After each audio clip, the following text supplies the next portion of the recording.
What is up, everybody?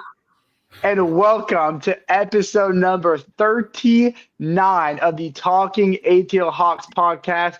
You got your usual original awesome clue with Andrew, John, and your boy Chase Jefferson. And look, we are here to talk more Hawks basketball. Now, just like last week, this is the point of the NBA season where, like, the It's dead. the It's meat of free agency already happened. Summer yes. league's already over. So literally the only thing that's going on right now, our teams are just training and preparing for the season. So this is that dead point of the NBA offseason where there's not too much to talk about. But the Hawks did release some pretty exciting news the other day, which to give a little hint, I'm wearing my peach-colored hoodie right now because the Atlanta Hawks announced that they are returning the peach tree edition of their city uniforms. Cool. And if you don't remember those Petrie Connect uniforms, I know like a couple episodes back, like a while ago, we did a Starfish cut with the best Atlanta Hawks City Edition jerseys, and that was on the list. That's something we did talk about a lot. I know we all talked about how much we love those jerseys. Everybody back during that edition of the Atlanta Hawks City Connect jerseys loved it, and they got great review from the fans. And it's just iconic. It's iconic to the city. It's iconic to the state. And though that was kind of the down period of the Atlanta Hawks, that was with, of course, very young Trae Young. That's back when we had Cam Reddish. That was those type of days. That was a period of Hawks basketball where it wasn't really exciting. We were still in the kickstart session of our rebuild. So it helps that we had beautiful jerseys that could cover up the eyesore of what was Atlanta Hawks basketball year. But now imagine how much different it's going to be that not only can we enjoy the Peachtree City Edition jerseys this time, but now we can actually, along with that, enjoy hopefully a good basketball team, considering all things go well. So very exciting news. Hawks fans are excited about it. I know we're excited about it, but what are y'all thoughts on this groundbreaking news? Now, if I'm not mistaken, aren't these the jerseys that we had right before the playoff run? Because these are the jerseys that we debuted in the fall of 2029. Well, 2020. I'm looking into the future. 2019. And because this is for the 2019-2020 season, wasn't it? The Peachtree jerseys?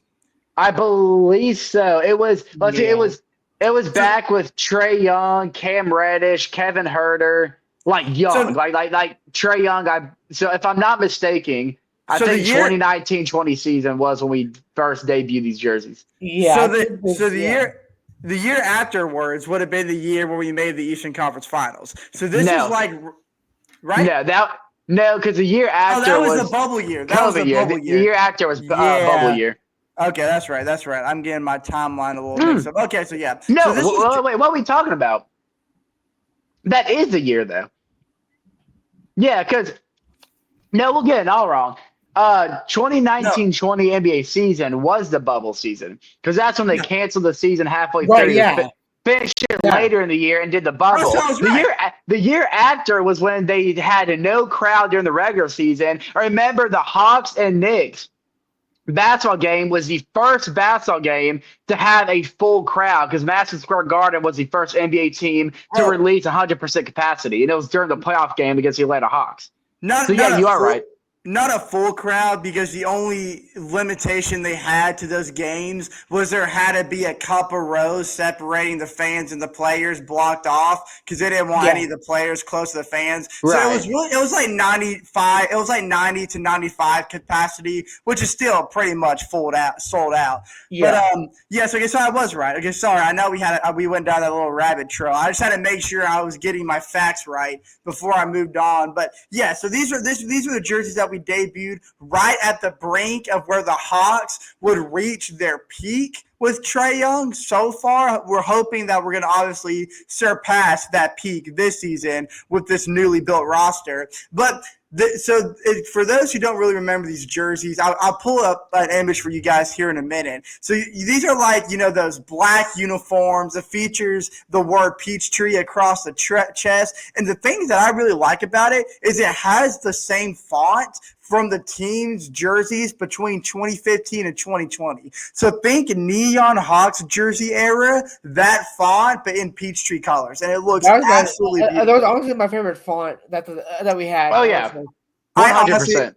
I completely agree. And then, of course, it has like those peach accents to it. It's got the peach trims. And obviously, I mean, it's a nod to Georgia's nickname as the Peach State. I mean, I hope I don't have to explain myself too much. But I will say, while that the uniforms are like throwback to those era uniforms, there are some minor differences in the jerseys, because the jerseys from in this year's edition is going to feature the peach logo that has basketball seams. It's going to be like placed on the waistband of the shorts, and it's going to be replacing what the usual jerseys would say ATL on it. It's going to be like a peach basketball, which I think is really dope.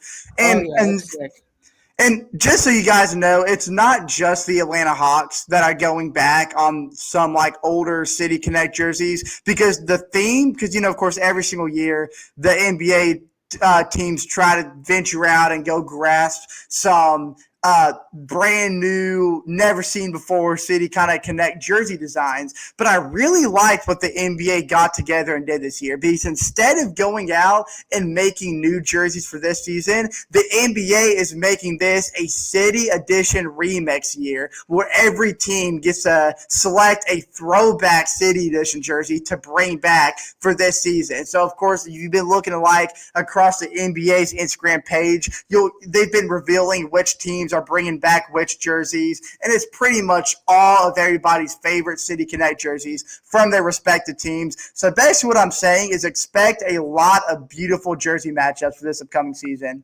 including the Hawks Peaches. And we already talked about it with Jordan. I mean, I think it's a given that we've got to cop of some of these jerseys, man. And we've got to go to a game where we're going to have the court design and everything. I cannot wait for it. Yeah, no, because I didn't go to a City Connect game last year. Even though I wanted to, but I mean, hopefully this year we can make it happen. But we'll see. Well, with the NBA doing their City Connect Remix edition, that means we get to see the Miami Heat Vice jersey for the 7th time. See what kind of different twist they want to add to it this time, because of course that's the only City Connect direction Miami's ever gone, except the Heat culture. Actually, they did the Heat culture, so actually that's incorrect. But that's beside the point. But that's not the only news.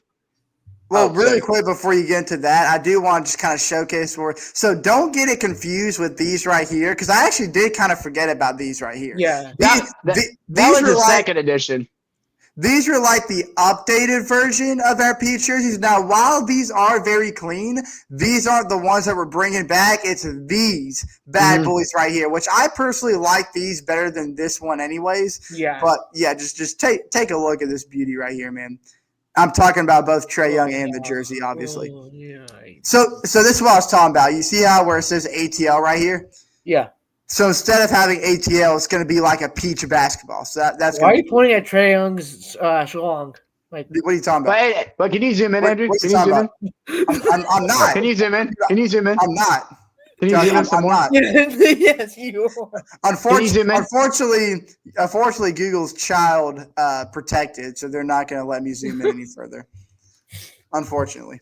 Well, I will say that that's actually not the only news that the Atlanta Hawks released this previous week. Along with rebranding and revamping the beloved Peachtree City Connect jerseys, the Hawks have completely redone their profile pic on their social media accounts, and I think we all agree it's a thing of beauty. Oh, 100%. I know what Jordan's favorite part about it is. I didn't even notice it the first time actually until Jordan pointed out, and it just made it so much better. Jordan, care to explain? Yeah, so the Hawks did like a little like a child a created logo, and there's nothing childish about this. This is very serious. Well, okay, yes, but it's a red bird, and it's a red hawk carrying a basketball, but it's pooping, and that's my favorite thing about it is the poop. I'm not sure if you could tell. Let's see if I'm trying to pull it up on here. Okay, hold on. There we go. Like right. Oh, the Hawks actually don't have it right now. I have their Instagram Right pulled there. You up. can't really tell, but there's poop coming out No, of they it. do. They have it for their Instagram and TikTok. Yeah, no, but I know, but not right now. They currently changed it to the Hawks Peachtree logo. Bro. But I do have Yeah, it they pulled up. did. I do have it pulled up though, so don't worry. We got it right here. And also, so going back to my favorite thing is the poop coming out of it. Which the Hawks had did this before last season, but this one's different, and it didn't have the poop. So The Hawks need to go back to remember when they did that one thing where they let the players draw the logos for the opposing team and they choose the worst one, and then on the scoreboard they posted that. Remember when they did that for the Raptors? yes. Oh, dude, it was a thing of beauty, man. They need to bring that back. Joyner, before you continue your point, I think Johnny the Champion 18 cooked. Imagine if we made these into City Edition jerseys. Could you just imagine for a second? I would cop one in a heartbeat. I would instantly buy it. 100%. Yeah, that would be so tough. Maybe make that maybe make that like our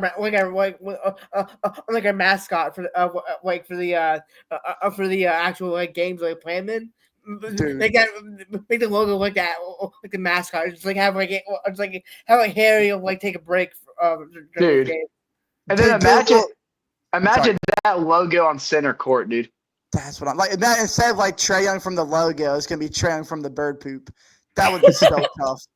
That would be so tough, man. That would be crazy, man. But so moving on, we shouldn't have to explain this anymore. If you're just behind by now, you're just behind. I don't know what to tell you. I think one thing I want to mention is yesterday was Kristaps' birthday. So his first birthday as a Hawk. Oh, it was. Absolutely. You're absolutely right. Sorry. I'm not used to celebrating Kristaps' birthday, but now that he's part of the Atlanta Hawks, I actually do care. Yeah. We got a unicorn on our team now. We got to get used to it. Yeah, 100%. But anyways, let's Case, head back to you. So I was, as I was saying, shouldn't have to explain by now. Every episode, we love to start with a start, bench, cut edition, and I'm glad you said Kristaps Porzingis because actually my whole start, bench, cut is centered around him, and I just want to. It's actually just a simple question. It's centered around him. It's centered. Hey, see, I didn't even do it all on purpose. It's actually not a start bench cut at all. We're just gonna sit here and talk about how long do we think the unicorn's horn is. If you're catching my drift. Oh my god. I'm totally joking, by the way. I'm gonna go on a limb here, and I'm gonna say, you know what? I'm actually gonna pull up the answer to this question if you guys want to guess. I'm sure you can find that on Google. Yeah, I got it. I'm looking up right now. Y'all guys take a guess. I'm gonna say. Whoever gets it closest is gonna get some notches from me at the Hawks game. Ooh, okay. Ooh. You gotta think Kristaps. He's rocking number 8. I'm gonna go 8 inches. You do have to remember that he's not a brother, so I'd probably reduce that to 6. But you also gotta understand he's a unicorn. Unicorns are not like other people, and I think a brother would wish he's a unicorn. Give me 12 inches. I'm gonna go 8. Give me a foot. He's got a foot long unicorn. Wait, what do they call those? Unihorns? God. According to Google AI, Kristaps is rocking a 28-incher. A 28-incher, boys. I mean, look. My dog. How does Google know that? Google is where does Google get this information from? Google is comparing Kristaps' unicorn horn to the tusk of a narwhal. I've never heard anything more sexy in my life. Dude. Oh my goodness. Kristaps the narwhal. I like it. Dude, that's gonna be my new nickname for him. It's gonna be the unicorn and the narwhal, and no one's gonna understand why except us. every time we like get in these moments, I always imagine like you're a viewer and like you just started the episode and you're kind of just like skipping around to see what we talk about and you skip a little too far. Like one thing we're talking about Petrie jerseys, and next we're guessing how long Kristaps horn is. So this is all in the span of 15 minutes. I'm only 15 minutes into the episode. Look, this podcast has a strange variety to it. For real. Well, with that being said, I guess I'll get into my actual Starfish cut, which has nothing to do with Kristaps' horn, but actually has everything to do with a couple of what if scenarios. I have a couple of like things that could have happened but didn't happen in recent history, and we're gonna gotta do Starfish cut based on how much you think it would impact the Atlanta Hawks today. Interesting. And like a positive way. Like think about like if it happened, how much better would how much better position? Not saying obviously we're not in a bad position, but how different would our situation look now if these certain things happen? Okay. So we're gonna go ahead and start with this one. I think probably the biggest what if in Atlanta Hawks history, if you ask me, is what if there was no draft day trade between the Hawks and the Mavericks, and we kept Luka Doncic and they kept Trae Young? Because you also got to remember this would be a version of Luka that's not playing under Nico Harrison and actually under Landry Fields, who wasn't a good GM either, but he was at least loyal to his players. So that's something that's there too. You have to consider that means Luka would have absolutely zero help around him because that's exactly what he did with Trae Young. Which you do have to argue, though, that he was in a similar situation in the Mavericks. Remember, there was a time, even before Nico traded him, that he was wanting to leave Dallas because he was complaining about having no help around him. Because Luka never really played with a good bench in Dallas. Luka's entire sit in Dallas, other than the year he went to the finals, the Mavericks had actually a pretty awful bench. So they used to have Jalen Brunson on that bench. Don't forget that. They did, and Jalen Brunson was rarely used though. Remember Jalen Brunson complained in Dallas that he felt like he wasn't getting enough minutes. And then obviously he went to New York and he showed everybody why he felt that way. And he's playing pretty much every minute on the floor. Exactly. So that's something to consider. And then another one is, what if the Atlanta Hawks in 2021 beat the Milwaukee Bucks in the Eastern Conference Finals and we actually advance to the finals? Do we beat the Phoenix Suns in the finals? And at this point, do we have a championship ring under our belt? So, AKA, does Trae Young never get hurt? Because I feel like that's honestly what stopped us from winning that series. I agree. I've said it before on this podcast. I'm solely convinced that Trae Young never got injured in Game 3 of the Eastern Conference Finals. I think the Hawks would have made the NBA Finals that year. And then the last one. I forgot what the last one was. Oh, yeah.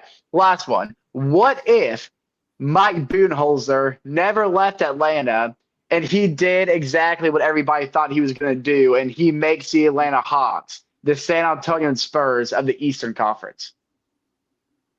So you got Luka staying in Atlanta, Hawks in 2021 making the NBA Finals, and then Mike Budenholzer never leaving Atlanta.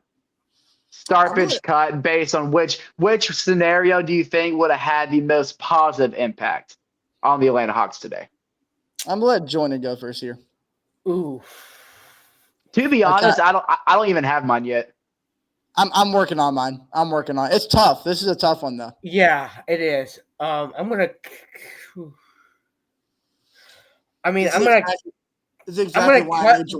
cut the draft day trade just because like just because like I think our roster was arguably worse than Dallas's.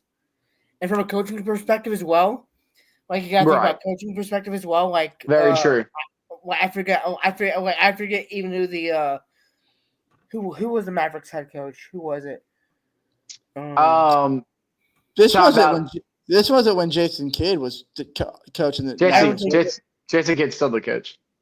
Okay, so I'm saying, was he not on the coaching staff when that Luka was drafted? Because hasn't he been with Luka through his whole coaching? Or hasn't Luka been with him through his whole career? Obviously, until he got traded by the Lakers. Was he on the staff? I don't know. I don't know if he was a head I don't coach, but I'm remember. pretty sure he was on the staff. I don't remember. Head coach history. It might have. Hold on. I think it might have been, actually. I think you're right. No, it was Rick Carlisle. Oh, we forgot about Ray Carl. Yeah, it was. It was Rick Carlisle. It was Rick Carlisle who won a championship in 2011. Yep, Yeah, sure we did. completely forgot about him. So still, wait, even if still, like, even, that's a good coach for Trae Young. If he still with or if he stayed at Maverick and didn't get traded to us. So Right. and like now that we have Quinn Snyder, look at what Trae Young's doing now. Like Trae Young's playing well Right. with Quinn Snyder. We had two. Who'd we have? Did we get rid of Budenholzer before we got Trae Young? Yeah, his first coach was Lloyd Pierce. Exactly. Yeah, And how'd that work out for us? Exactly. That was a dark. That was arguably that might be one of the if not the worst coach the Atlanta Hawks has ever had. And that's how Trae Young started his Hawks career. And then after that, it was of course. Why am I blanking on his name? It's the guy from the Trailblazers, the old-fashioned head coach. I can't think From of the his name either. Pacers. He played coach for the Trailblazers. Nate McMillan. Nate McMillan. Yeah, I for some reason I never remember his name. Yeah, Nate McMillan, which we all know how that went down, and then now it's Quinn Snyder. Yeah, so based off coaching perspective too. Trae Young probably would have flourished better in Dallas with Carlisle, who has a championship experience. Right. As a head coach, I'm not saying Lloyd Pierce doesn't have any championship experience because he probably could have won a championship as an assistant, but still, that's right. not as good as winning as a head coach experience. Someone who coaches the guys like Steve Nash, Dirk Nowitzki, guys like that. Right. So, just based off coaching perspective, I'm going to cut that. And then I'm gonna coach. I'll bench. I'm gonna bench. The Budenholzer situation. Okay. And I'm gonna start the Eastern Conference Finals run that we had because that's gotta be the closest that we've ever been to the finals. In a long time. So aside from when Dominique and Larry Bird battled it out in Game 7, exactly. I think that's probably the closest we've been since that game. Yeah. I will say I was thinking about my list while Jordan was explaining his, and I can say that my list is different. My start is the exact same, and I think I expect our starts all to be the same, but I don't know. Chase might throw a curveball on us.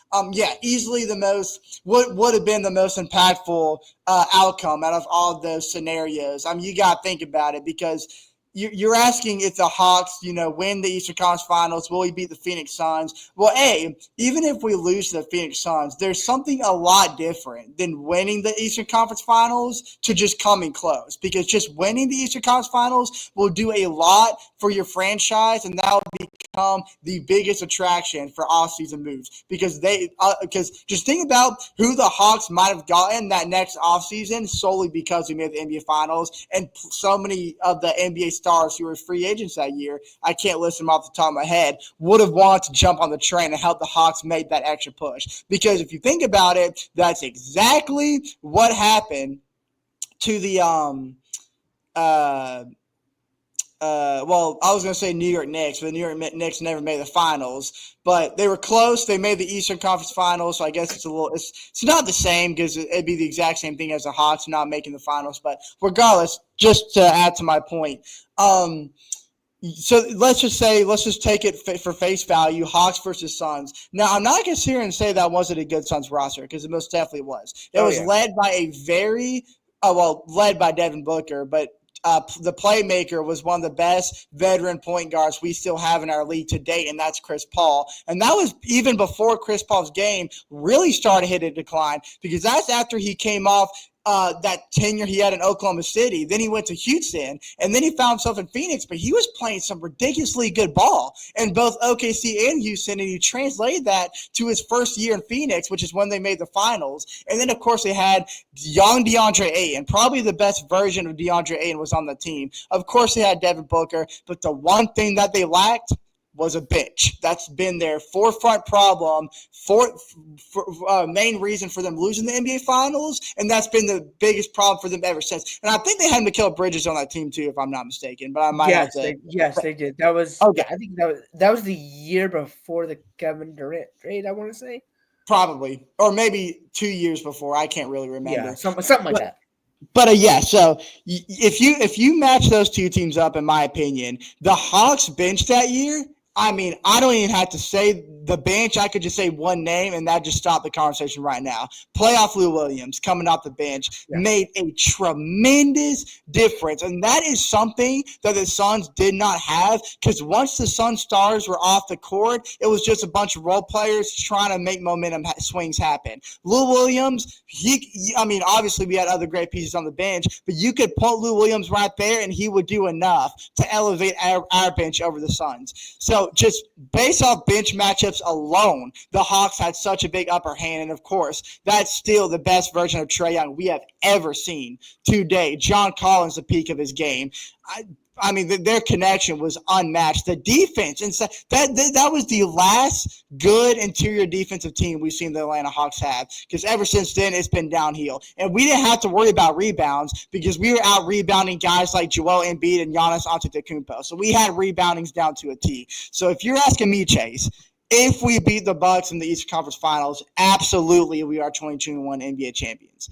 Absolutely. Because what helped the Bucks beat the Suns? The bench. And it would have been the same thing with the Hawks. And I know I kind of rambled on, so I'll keep my next 2 points short.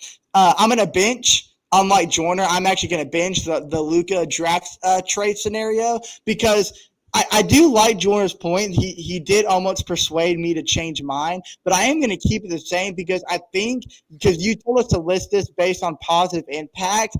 And look, I love Trae Young. I have absolutely no complaints of us trading Luka to the Mavs for Trae Young, but I'm also not going to sit here and say that the Hawks might have been better if we got Luka because that might have been the case. I mean, if I'm thinking about positivities here, I think there's a lot of potential upside for the Hawks keeping Luka. But then again, it could not pan out that way. You never know because the coaching situation was a big factor. It really was. But Luka is such a generational talent. He's like the Shohei Ohtani of the NBA. There's just things that he does that we don't see from other players, especially at his size and the fact that he can play the point guard position so well at his size puts such a big advantage amongst all the other guards in the league, including Trae Young. And then I'm going to cut my Budenholzer because, yes, the Hawks could have become the Spurs of the East if Mike Budenholzer stuck around. I do think that there's reasons why he left beyond the fact that he was getting paid big bucks by Milwaukee. And I think, he was the coach there for a while. It was a tremendous roster change. It's a tough thing for a coach, even at his caliber, to adapt to. I mean, if Steve Kerr just erased his roster and you threw new players at him, he's not going to be coaching Steve Kerr basketball. He's going to have to figure out what he needs to do in order to, translate his basketball knowledge onto the new players because that's a tough thing for anybody. And that's what Mike Budenholzer would have had to deal with regardless. There's no confidence saying that the Hawks would have found success, if that makes any sense. I actually do agree with your list, Andrew. A couple of different, I guess, and ultimately the same reasons, but I am with both of y'all going to start the Atlanta Hawks winning the 2021 Eastern Conference Finals. I don't really have to say much about it. Y'all said it all pretty clear. I I think the Atlanta Hawks 100% would have beat the Phoenix Suns in the NBA Finals that year. Andrew, you hit on all the big points. I think the bench on bench matchup, the Hawks had all the advantages. Playoff Lou, like you said, Andrew, was not only just an impact off the bench, but he was an impact to a lot of our wins. And I said it once on this podcast before, actually multiple times, referencing that Game 4 and the Eastern Conference second round against a Philadelphia 76ers when we made that 21-point fourth quarter comeback. That all started because of Lou Williams. Lou Williams was the main reason for that fourth quarter comeback. And if we don't win that game, we don't win the series. That's just a small sample size of how impactful Lou Williams was, not only in that season, but especially in the playoffs. So I think with the Hawks, Trey never getting injured, the Hawks keeping that strong starting five core plus the impactful bench behind them, I don't think the Phoenix Suns would be able to handle that. I also think that's a big reason the Bucks being in the finals. It was the same thing. The Bucks bench that year was way much better than the Phoenix bench that year, and the Bucks win that series in 6 to kind of amplify that advantage. That the same advantage the Hawks would have had there. So definitely agree with you on that point. I'm benching as well Trae Young and Luka trade. The thing is, I kind of want to go back to Luka playing under Landry Fields, and I agree. I like you, Angie. I have no complaints about the Hawks trading for Trae Young. He's done great things for this franchise. He's been loyal.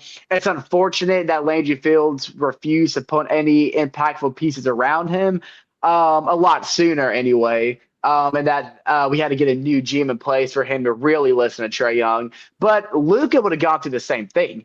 And I think his battles in Atlanta would have been similar to his battles in Dallas. I think just probably to a more challenging point. But I also feel like that Luka has showcased himself as a loyal player. I mean, even though he wasn't 100% happy in Dallas, he was heartbroken when he was traded to the Lakers because Dallas was his home. I think he would have had that same loyalty here in Atlanta, just like Trae Young. We see how loyal Trae Young is, even though he knows that – even though he understood the Hawks were maybe in the brink of a rebuild, he saw a new GM come in place. He saw the moves he started made, and he's like, okay, this is a window of opportunity to stay in Atlanta Hawks like he wants to do. He said on his podcast many times before, especially recently after the conclusion of his previous season. So I think Luka also been loyal. The only difference I would have worried about is once Luka would have started requesting a trade, I don't think Landry Fields would have handled it the same way.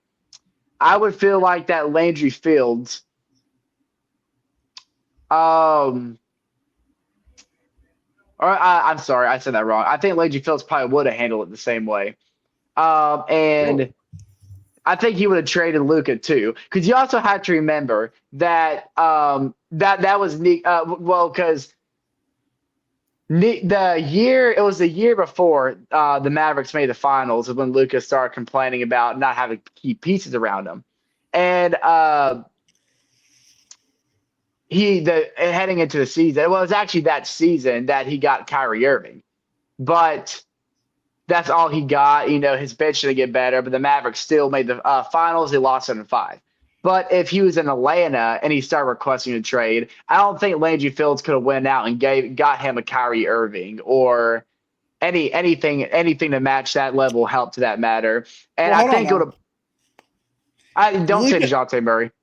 No, Luka never requested a trade. Yeah, no, Luka didn't. And not request a trade, but complain to the front office about not getting help. Yeah. Then that sort of thing. So I think Landry Fields wouldn't have been able to get the help that Luka got in Dallas, even though it still wasn't that great. And I think maybe Landry Fields would have traded him sooner, and the Hawks would have kind of entered that rebuild that we kind of thought was going to happen this previous season. I think that would have put the Hawks in a worse situation.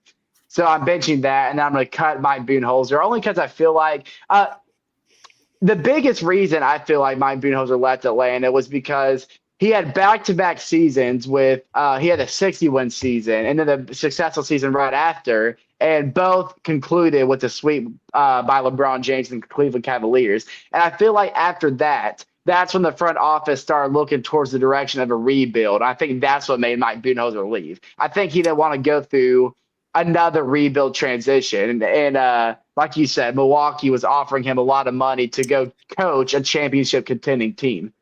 Was it his last year in Atlanta when we lost to the Wizards in the first round?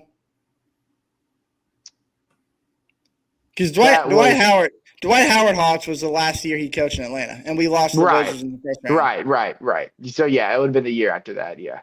Yeah. But either way, that was the start of the Hawks rebuild, regardless. Yeah. So yeah, that's my reasoning behind that. Okay. But like we mentioned before, this is kind of that dead point of the NBA season. So the previous episode, we kind of kickstarted that trivia. And we actually did our first trivia a while back, and I hosted it. We did Andrew versus Joyner. So then last week, Andrew hosted it, and we did me versus Joyner. So now this week, we're going to do the whole round table, and Joyner's going to host, and it's going to be me versus Andrew. So Joyner, if you have that trivia quiz ready, and you want to go ahead and bring it in. I do. This is sort of championship round because y'all beat me y'all both pretty much beat me the other two times. So this is a championship round, and I got a little prize for y'all. Whoever wins this, I'm gonna buy a drink of y'all's choice at a Hawks game that we go to. So if I win this, I already have Andrew's prize of any concession. So then I can get Joyner's prize of any drink. So I can get a concession food and a drink for free out of our next Hawks game. That's what's on the table for me right now. Yeah. Too late. Okay. Question number 1. At what point level was Atlanta Hawk Dominique Wilkins dubbed the human highlight film? At what level of his career? Yes. A, junior college, B, high school, C, college, or D, the NBA? I'm gonna say my gut feeling. I don't think he was ever called the human highlight reel at the University of Georgia. I don't think so. I think now I know there is a story as to where he got his name from, and Dominique talked about it during a broadcast of a game. I just don't remember what that story was. So I really hope I'm right in assuming that he was never called that at Georgia, and I don't think he was ever called that until he stepped foot in the NBA. So I'm going to go with answer choice D. Chase, do you have your answer? I don't really know. And I mean, there's a lot of NBA players you have to think about that got their nicknames. Well, actually, no, I can think of a couple that got their nicknames in the NBA, but a couple that got their nicknames in college. Okay. I just don't know. Now, I do know that Donnie Wilkins was obviously a highly prospected player out of high school, went to the University of Georgia because that was his hometown, and got drafted high in the NBA. But I don't know if the human highlight nickname would have came up in college. I think I agree with you, Andrew. I don't think he really deemed that until he started making a big impact with the Atlanta Hawks in his NBA career. So I'm going answer choice D as well. Well, y'all are both wrong. That means it had to be at Georgia, right? I mean, I don't think junior college, because I'm trying to picture where he would have gotten the name, because I feel like it had to come on some kind of big platform for it to stick the way it did. Because junior college, if I'm playing junior college, somebody's like, "Yo, man, you're a walking human highlight reel," I'm like, "Thanks, this is junior college." But if it happens on a Division I college basketball scale at an SEC school, and someone refers to me as human highlight reel, I'm be like, dang, so many people just watched me, and this guy referred to me as a human highlight reel. This must be like something that could be a paid way maker for my career. So I'm gonna have to say Georgia. I'm gonna go to college. Chase, are you gonna agree with Andrew once again, or are you gonna disagree with me? Chase, do it. See, I would if I was confident in either high school or junior college, but I think you're absolutely right, Andrew. I don't think it would have been big enough in high school. I think if someone called me Cuban high film in high school, he'd have been like, "Oh, thanks, Jack," or whatever his friend was in high school. I don't think that would have been anything that clinged on to seriously. I feel like unless it was at the University of Georgia, that's something that wouldn't have really clicked. So I'm gonna have to agree with Andrew and say college as well. No shot. Chase? So this is like a long time coming with this nickname. Chase. Okay, I'm gonna go say high school now because I could be wrong, but I never heard of Dominique Wilkins playing in junior college. I always thought he only played at Georgia. So I feel like junior college is a trick question. So I'm gonna have to say high school. Andrew, will you agree with your brother, or will you disagree with him? I'm at to agree with him because I don't think I've never heard of him at junior college. No, he might have been. I'm not gonna say he wasn't, but I feel like this very well could have been a high school nickname that he got, and he was just like, "That's dope." I feel like I was really confident that it was either NBA or college, so I'm really thrown off by this. But yeah, I guess I'm gonna have to go high school as well. Okay, well that is the correct answer. So I believe we have a 1-1 tie. High school, that surprises me. We are off to a terrible start, Chase. Okay. I was yeah. Number 2. Which Atlanta Hawk coach won the NBA Coach of the Year award for the 1977 to 78 year? Mike Budenholzer. Uh, That was a joke. That was a joke. That was a joke. That was a joke. Hubie Brown, Mike Fratello, or Lenny Wilkins? It's Lenny Wilkins. Oh, well, you didn't get it first. I did get it first. No, Jordan was going to start. Chase had the edge on you there, Andrew. I'm sorry. I definitely did before you, and it's Lenny Wilkins. That's not correct. What? Whoa. Oh, is it Kakal? That's not correct. Okay, I feel like we had this. Oh no, he was 80s. You said 19. What year? 77, 78. Oh, Wilkins was 80s. Why not? Oh, was he? I got. yeah, he was. No, he was. He was no.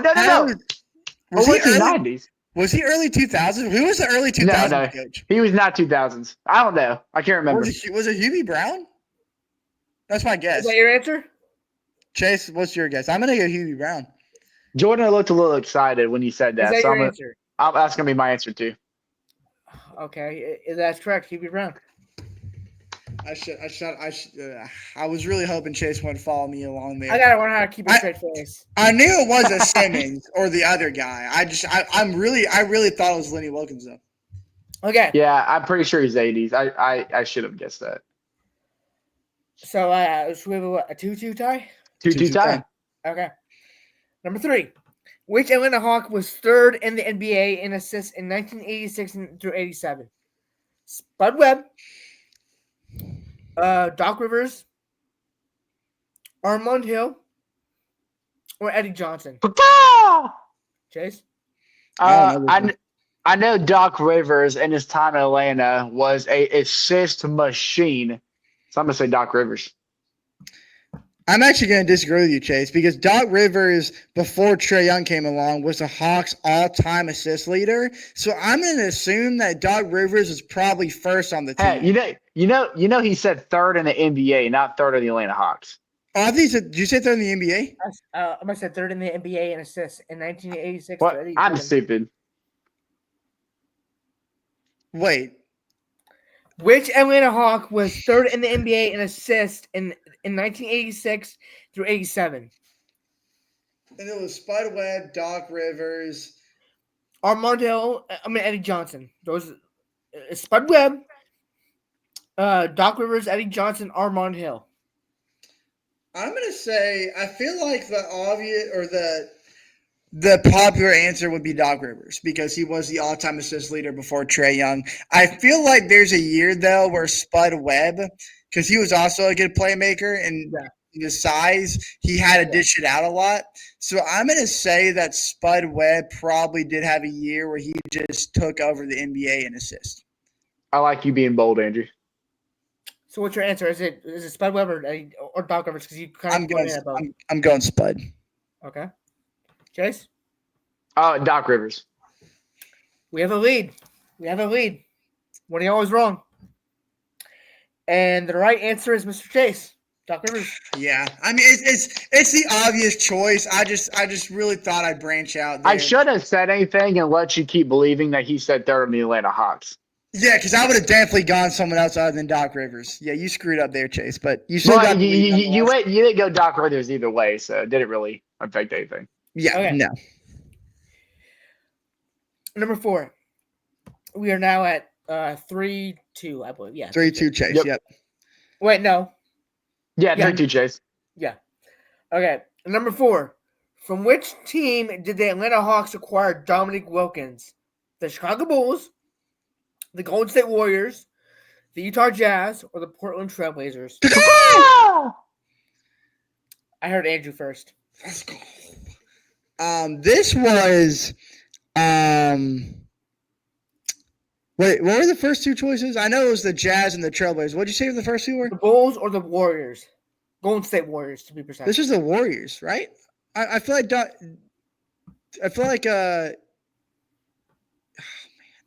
I'm balancing between Warriors and Trailblazers here, but I feel like Warriors is the right answer. That's what I'm going with. What was your answer, Andrew?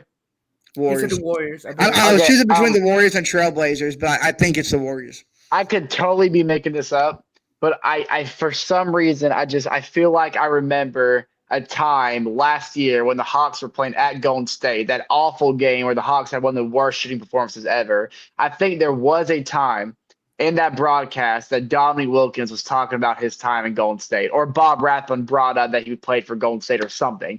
I could be making this up in my mind, but for some reason I feel like that happened, so I'm going with Golden State as well.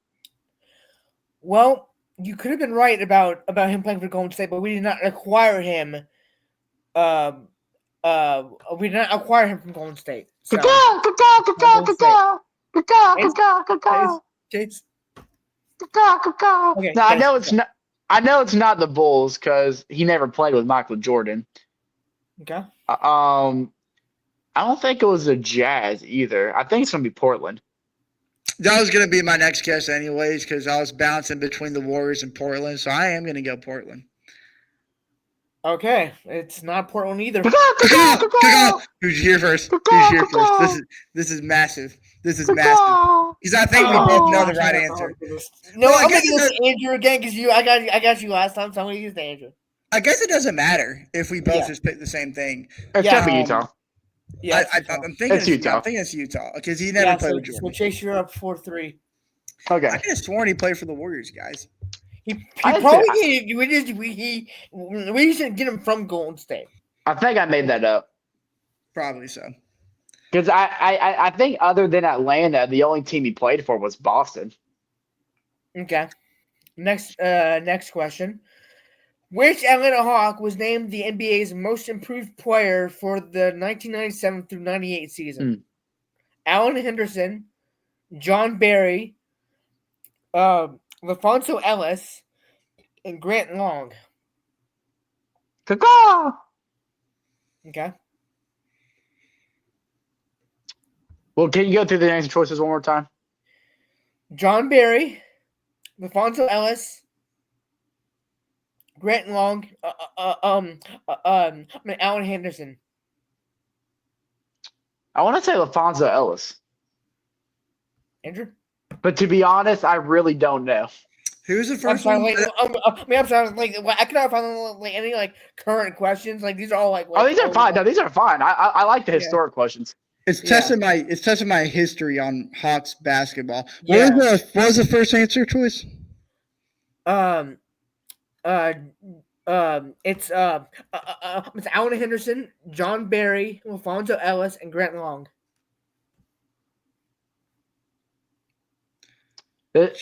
John Barry or Henderson? I'm gonna go Henderson. The other questions I kind of had a theory behind my answers, but to be honest, on this one, I really don't know.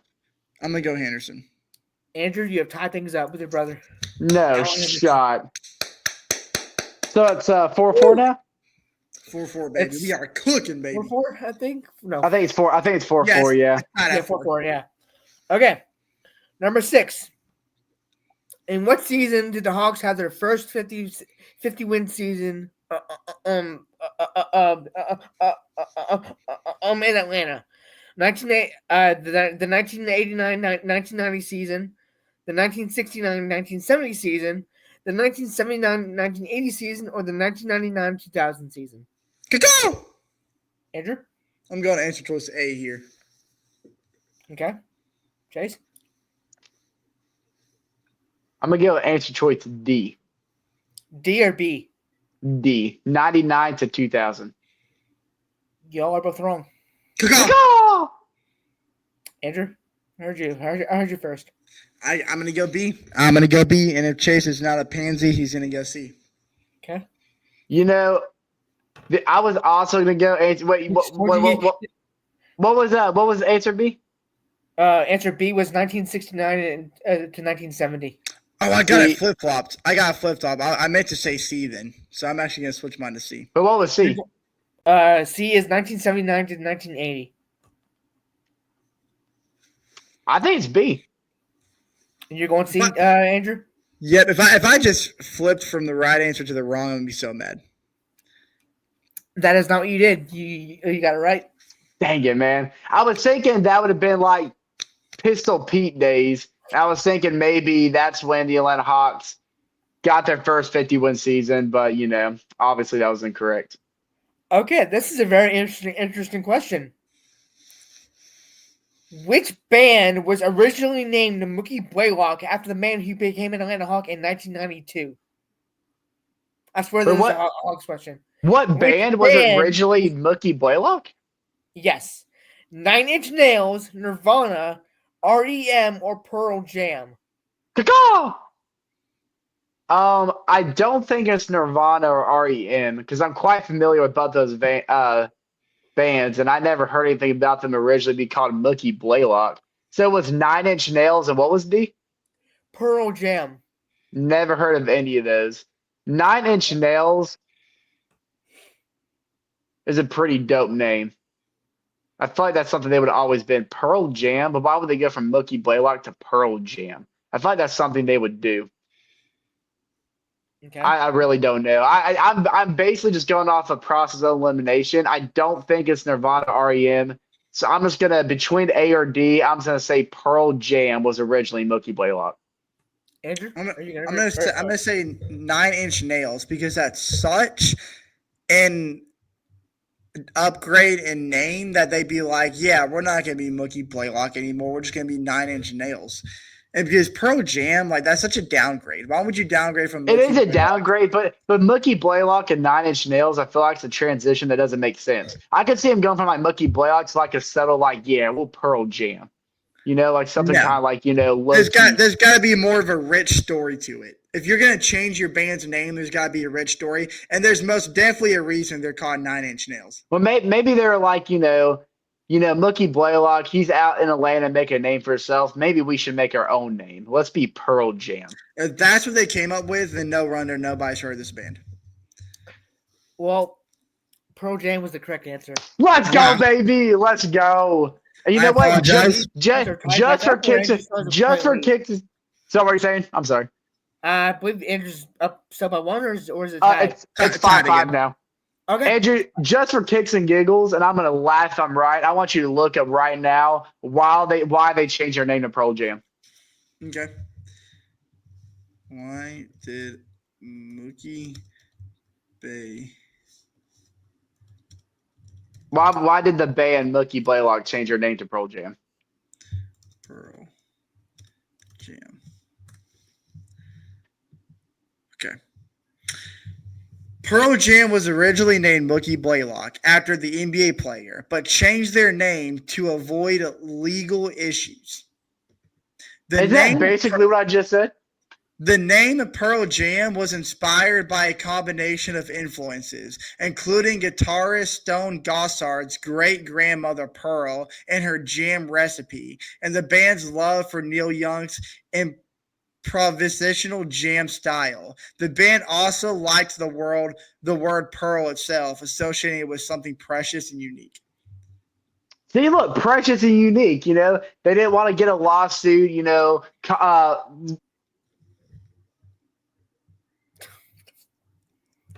Okay. I'm sorry, you saying something? Yeah, you just rewind a couple seconds and you know exactly what I said. I think I hit the nail on the head, baby. All right, Let's Okay. go. cool. 5-5. Let's Tied at go. 5. Question number 8. How many points did Dominic Wilkins score in Red Auerbach's greatest NBA quarter? 14, 18, 16, or 20? Caca! Okay. I'm feeling like this is a 16 pointer kind of deal. I don't know why. I don't know the answer to this, but 16 is just speaking to me. I Chase?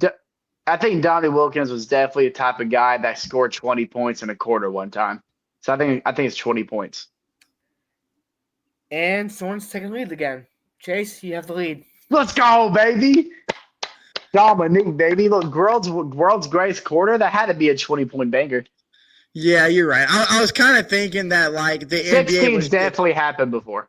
I was sitting there thinking like the NBA was so different back then that maybe 20 was more unusual than what we think it is. So I was just thinking, yeah, 16 was probably like viewed as like, oh my goodness, this guy's like popping off. You know what I mean?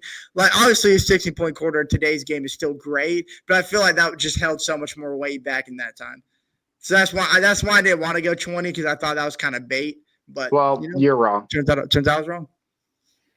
All right, Question number 6-5, 9. baby. Which Atlanta Hawk was suspended for 2 games in 2007 after an expletive-filled tirade at the coach? Zaza Pachulia, No Josh shot. Smith, Speedy Claxton, or Isaiah Ryder? Kickoff. Okay. This is an Isaiah Ryder kind of deal. It's not Zaza because every time Zaza does something outrageous, we find out about it one way or another because he's just such a meme. And I feel like this would have resurfaced somewhere, especially after he got kicked in the balls and all that, and was responsible for Kawhi Leonard's injury. And That was Steven Adams that got kicked in the balls. Oh, yeah, that's right. That's right. Okay, but he was responsible for Kawhi Leonard's injury. And he was somehow voted the second most voted All-Star or player in the All-Star voting by the fans. Yeah, I'm sticking with my guess though. I think Speedy Claxton is the answer. Zaza Pachulia. I saw a documentary, or he was in some kind of documentary that was showcasing his family, and he's like the most one of the most humble people you ever meet. He's not the type of guy that would have treated a coach that way. I was thinking either Speedy Claxton or Josh Smith, but I think Speedy Claxton. I know Josh Smith is a Hawks legend. I think if Josh Smith would have done something like that, we would have known about it. And I know Speedy Claxton is pretty iconic too. He was a fun player, and maybe that's something we wouldn't really remember though if it was a guy like Speedy Claxton. So that's my answer. Wrong and wrong. Oh, go! I think you wrote it off correctly, Chase. I don't think you've convinced me that Zaza does not have the persona to make a move like that. So I didn't think that from Josh Smith either, but disputes happen. That's just a thing in life. It doesn't matter the human being. It just matters the situation and kind of the heat of the moment. And Josh Smith definitely had more fire and more passion in him than Zaza. So I feel like in the heat of the moment, he might have done something he regretted. So give me Josh Smith. You know what? I think Josh Smith is the answer. So I could clinch it right here. But you know what? I'm going to keep things a little interesting. Yeah, you are. In case I'm wrong, we'll be going to a question number 10, all tied up. And I think we should make a rule that for question number 10, if I'm wrong, in question number 10, if you could call first and you choose an answer, that answer is blocked off, and the other guy has to choose another answer. But I'm also clinging on to the hope that maybe Zaza used to be a pretty nasty guy. Maybe Zaza had a lot of anger issues back in the day. And then maybe he treated a coach that way, got suspended, and during his suspension, he sat in a timeout chair in the corner of his house and thought to himself, I need to change. Maybe he went into a dark cave with Aaron Rodgers. And then he watched The Notebook and got really emotional over it and kind of opened up his soft side. And then he's like, man, Ryan Gosling, that's the guy I want to be. I need to be a Ryan Gosling, and that's how the Zaza Pachulia we all know and love came to be. Are you saying Ryan Gosling? Mm-hmm. It's not his name. It's Ryan Gosling. Gosling? There's a G in there. Ryan Gosling. Yeah. Ling? Shut up. Don't try to throw my point off. Okay. So I'm going Zaza Pachulia. Well, the answer is Josh Smith. Yes. Yeah, I figured. I was so worried that it was going to be Zaza for some reason, and you were just going to make the most incredible pull of your life. That would have been an insane pull. Now we can keep going. There are 15 questions. We can keep going. I thought there was 10. No, I thought there was 10 too. Oh, okay. Oh, well, I just did that for no reason. Then. Yeah, you just tied this game for me. Thanks, Chase. Yeah, my bad. No, you're good. I should have just assumed there were 10 But we can questions. speed this up because I know we're over our time. Okay. But All right, we'll go a little quicker. 10. Who opted to play in the NBA after the Hawks chose him first overall in the 1974 NBA draft? David Thompson, George Gervin, Julius Erving, or Bill Walton? Wait, real quick. Can you repeat that question again one more time? Who opted to play in the NBA after the Hawks chose him first overall in the 1974 NBA draft? David Thompson, George Gervin, Julius Erving, or Bill Walton? Chase? I'm going to say George Gerving. Honestly, no really apparent reason. I don't know. I've actually never heard of this before, so I actually have no idea. I'm going to go with answer choice A. I don't think Bill Walton or Julius Erving is the right answer, but I am going to go option A here. I will have to say that Andrew's correct. David Thompson. Let's go, baby. Dang it, man. Let's go, baby. I'm up 7-6 now. Yeah, 7-6. Who was the coach of the Hawks when they moved to Atlanta? Richie Guerin, Kevin Lowry, Cotton Fitzsimmons, or Hubie Brown? Okay. I think Hubie Brown. No, Hubie Brown. I actually don't think it's Hubie Brown anymore. Can I change my answer? Yes, you can. I'm going to go to option A. I was going to go option A too. But I'm going to keep things spicy. I mean, you can still go with option A. No one's stopping you. I could, but I've got the lead already, so I can afford to get one wrong. Let's go with some razzle-dazzle here. Give me option – let's go option C. Well, I will say that option C was the answer that Chase chose first. So, but the answer is A. Let's go, baby. I thought Hubie Brown was the last answer choice. I did. Yeah, I chose option D. Oh, wait. You did? Oh, they said Cotton Fitzsimmons. Oh, my bad. No. I said Hubie Brown. Okay, then never mind. Okay, then never mind. Forget what I said there. Forget what I said. But it's A. It is option A. Let's freaking up. Okay, so 7-7. Right. 7-7. 12. Who led the Hawks in scoring in Dominic Wilkins' rookie year of 1982 to 1983? Ooh. Dominic Wilkins, Randy Whitman, Dan Brownfield, or Eddie Johnson? Okay. I don't think it was Dominique. Not his rookie year. But maybe Eddie Johnson. I'm thinking option D. I'm also going to have to not take a risk here because I also do believe that it was Eddie Johnson. It is not Eddie Johnson. Okay. I believe you're filling our sticks here, and I believe that Dominique Wilkins did lead all rookies in scoring that year because he's a human highlight reel, and that's just what Dominique does, making an immediate impact.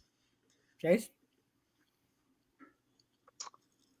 I can't really afford to be down. I do kind of feel like maybe it was Dominique because that was also like a big transitional period for Atlanta, so they didn't really have that good of a team around Dominique his rookie year. So I think, and especially Dominique was a guy that was ahead of his time with the Atlanta Hawks. So I think he could have probably easily been the leading scorer. So I'm going to say Dominique as well. Well, I'm going to have to say that y'all are wrong, and this is 50-50 now, so y'all better not agree. So y'all better not agree on this or disagree. Let's not agree, Andrew. Let's not agree. Okay, whatever you choose, I got the opposite. What was B and C? B and C. So, the answer choices again. Dominic Wilkins was A. Randy Wilton was B. Eddie Johnson was C, and then D was Dan Brownfield. I'm gonna say B. Okay, I'll go Dan Roundfield.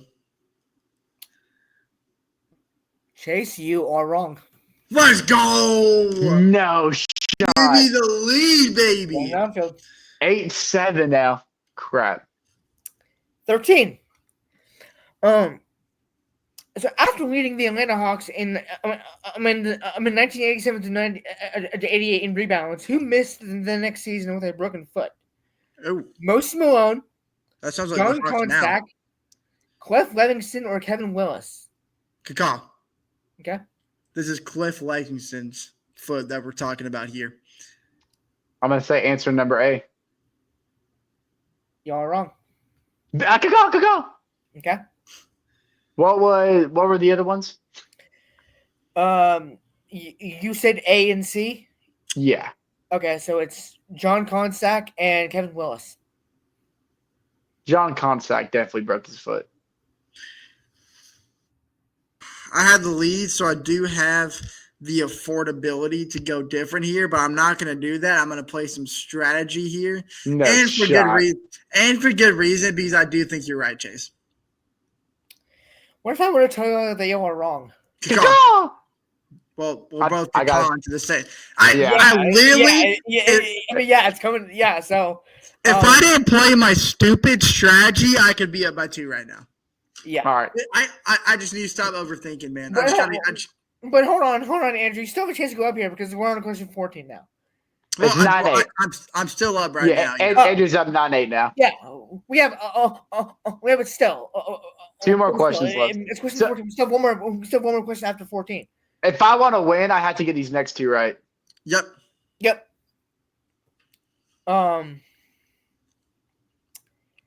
Question 14. How many years intervene? This is a weird question, or weirdly worded question. I should say. Actually, How before many you said years intervened between Kevin Willis's 2 stints with the Hawks? So Kevin Willis had 2 stints with the Hawks. How many years basically between those 2 stints? all right, before you give the answer choices, Andrew, since I had to get these both questions right, do you want to agree that whatever answer we say, it has to be off the board? Yeah, sure. I'm fine with that. I'm always the guy who's willing to add a little bit more spice to the spaghetti. Did your headphones die? Andrew. What's up? Did your headphones die? No. I can still hear you guys. I can hear myself. Like when I talk, I think I can hear it through your computer. Echo. Sorry. Okay. I did wear these headphones for a while. It kind of hurts your ears, so I was kind It does. How many years intervened between Kevin Willis's 2 stints with the Atlanta Hawks? 5 years, 10 years, 12 years, or 8 years? Good call. Chase? I'm gonna say 8 years. 8 years in between. Okay. I'm gonna say 5. I don't think 10 or anything past 10, because I don't think he had an outrageously long career. I think maybe it would have maxed out a little over 10 years. And I know he might have played for a good handful of teams, not like a journeyman, but maybe 3 or 4. So I'm gonna say 5. Well, right before you are both wrong. Chicago. Okay. All right, it's got to be 10 years. It was 10 or 12, right? Wait, did you get it first? I thought I could call it first. Oh, I definitely could call it first. Yeah, no, I heard Chase first. My bad. Was it 10 and 12 years? Is that the other answers? Yes. I think it's 10 years. 10 and 12. I don't think it's 12. I'm going to say 10. Gotta go 12 then. I believe we have a tie. Let's go, baby. Going into the final question. So we still wind up in the same scenario we were trying to set up. I know. Set up. Yep. Same thing. If you choose the answer, it's off the board. There's gonna be a winner solidified here. Let's do this. Number 15. Dominic Wilkins scored 57 points to tie a Hawks record set by Bob Pettit. Who else? Tree Rollins, Pistol Pete Maravich, Lou Hudson, or Antoine Carr? Kaka! Oh, I definitely got that first. No, that was me. I said No, that was me all day. That was me all day. Before I even heard you in my ears. No, Joyner, who got it first? I think I heard Chase first. I'm sorry. What? Now, Yo, it's either got to be Pistol Pete or Lou Hudson. Okay. But Pistol Pete was a lethal shooter, man.